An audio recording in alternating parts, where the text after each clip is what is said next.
This is one of the first pictures I took when I got kind of involved physically with the structure.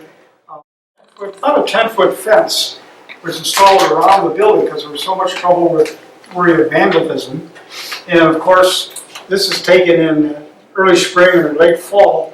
A lot of vines had grown over it. It really was starting to make it look kind of, forgotten. Now this is another shot. We have no idea when this was taken, but this is could be in the 20s or something like that. So she's really starting to get some maintenance problems, and it's hard to believe that it would get in this condition, but it did.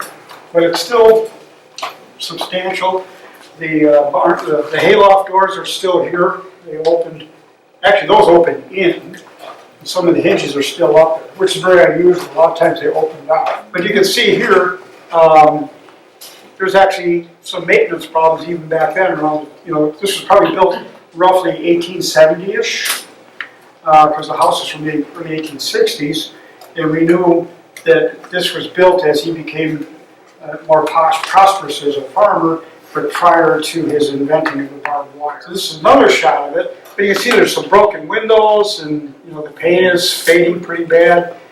But that's could be 35, 40 years old at this period. So it's starting to show its age. This is what it looks like today. I took this picture pretty soon after they put up this new sign.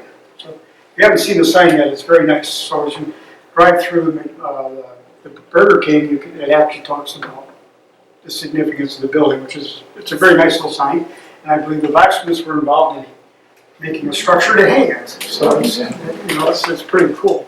And this is actually an original door. It's in the hay loft on the west side. So we believe that there were two of these, as you can see right here and here. So the main hay loft would have been the big delivery of hay, and it flew across the beams, and they could fill the loft with hay. But we believe these were used for maybe oats and barley and feed.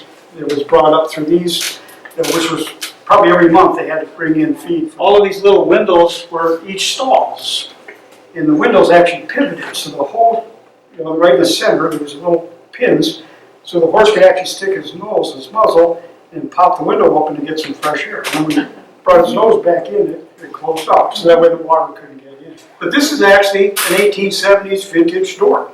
With all these are nails, they're square cut nails. It was constructed with, different layers of wood to make a solid door.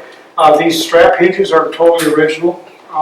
So we have a lot of examples of things that were actually from the original construction. So this was the original opening just in the front, but there were actually two doors that opened out with segmented circle tops to them. So on the front of it, so you can actually drive a wagon straight through the building originally. And we actually have part of one of these original back doors is in the barn right now. For some reason, they decided to just remove this big opening, and they just put in a small middle door, which was a section of one of these door leaves here. It's like a machine, these barns. It was a true functioning warehouse for working with horses.